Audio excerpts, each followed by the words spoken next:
Welcome back. This is part 2, and in this video we're going to do a lot of talking and maybe a little demonstration, not on making cartridges but on this right here, and talking about the changes and updates. There will be no shooting in this video, unfortunately. Shooting will be in part 3, and I believe in part 3 I will have this kit done. But right now, let's talk about the changes that's happened between the last video and now. The first thing let's go over is this ring. It's finally come in, and now you can see what it looks like. This is the rubber ring, and this is the old version. It had this O-ring right here. The main difference between them both is this one here is soft, a lot softer, and it compresses a lot easier, where this is more rigid. What does that mean? Well, when you're dealing with the different thicknesses of paper, when you feed it in and start rolling it, it sometimes can get harder to roll because the stiffer ring, stiffer rubber. But this one, because it compresses, no matter which thickness or how thick it goes, it compresses with the paper and maintains that grip and continues to roll easily, which is great news.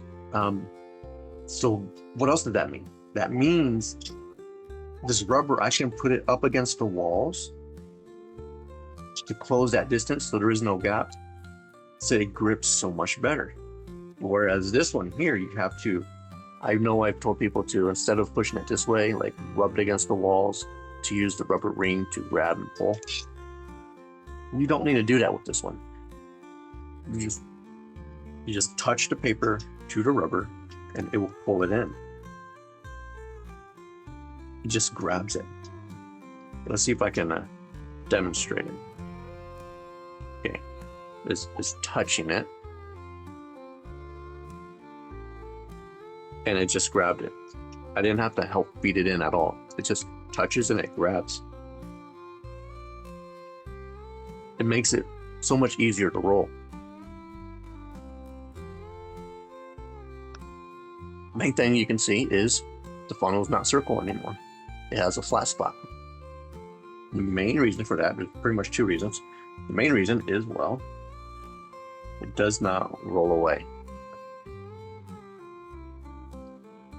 The second reason is I also want this to be a powder funnel to be used with revolvers, because I like to make things that have multiple uses. So I've designed this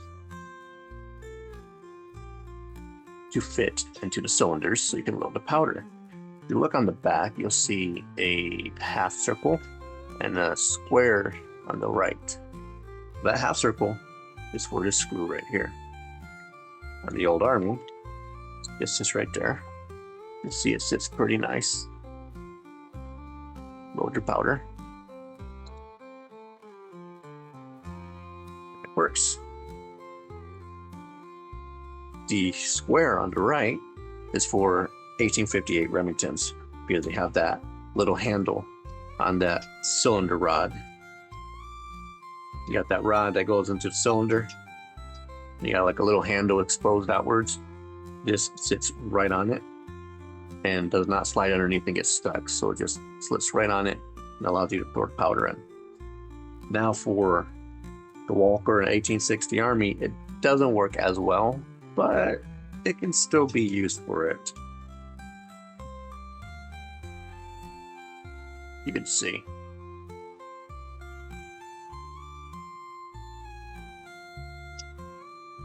Okay. That up.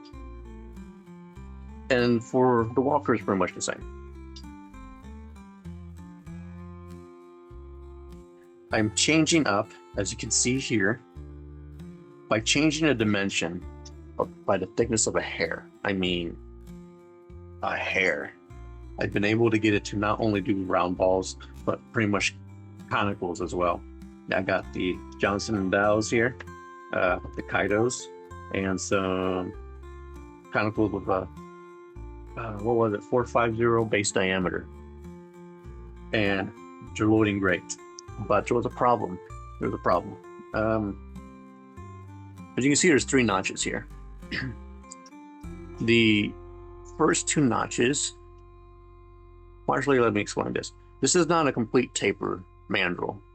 From the first notch down, there's a taper, but the upper 2 notches is a straight wall. At that taper is where the standard cartridge comes in. And because it starts there, it makes it hard for these bullets to be loaded. It starts ripping, it falls apart. It took me like 4 tries just to get these ones to fit just right as they do. So I'm changing it. I am moving the taper down to the very top of the ring, and I'm making everything above it a straight wall. So that should fix this problem. And that's what you hear on my printer right now. That's going on right now. That's gonna take a while to get done. As you can see, I got powder funnels now. I tried out this idea, the cavities, and I did not like it. After doing it, I'm like, this is too much of a hassle, too much work. Probably just gonna go with the scoops. I don't know if I should keep these here or if I should hollow it out and use this for a different use. I don't know. I'm open to suggestions. If you got an idea or something, what I can use the rest of the block for, I am open to it. But I'm going to use scoops. I'm going to have 2 scoopers. One is one for the Walker, Old Army, and standard cartridges. This is the Kaido template.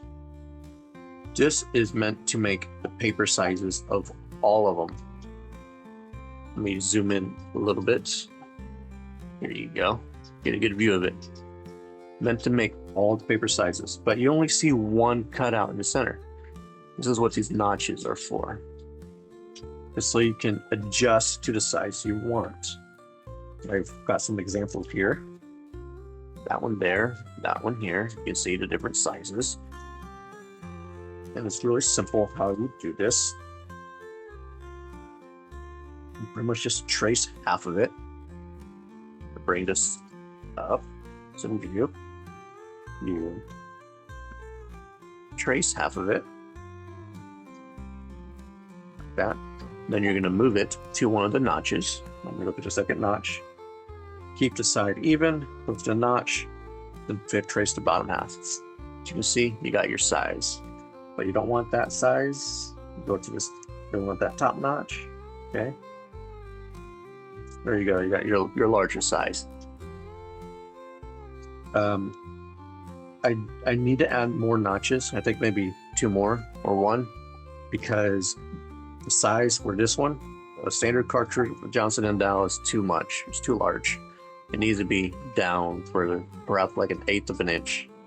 Go down 1/8, and I think that'll be good. So I got to do another notch in here. Do another notch, probably made up around here, maybe. And you get a smaller one. The bottom notch is the exact same thing, it's just the opposite. So on these ones, I trace at the upper half. This time I'm just going to trace the bottom half.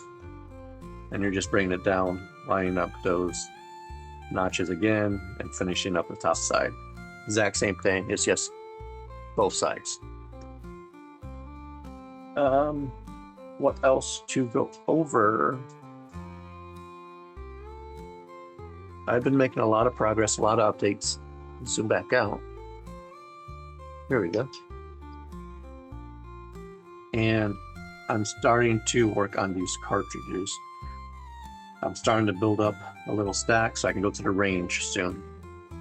I still got to do a couple more changes. Like I said, I'm updating the kit again. The scoops I need to adjust. I'm off by like 2 or 3 grains, so I need to adjust the scoop some more.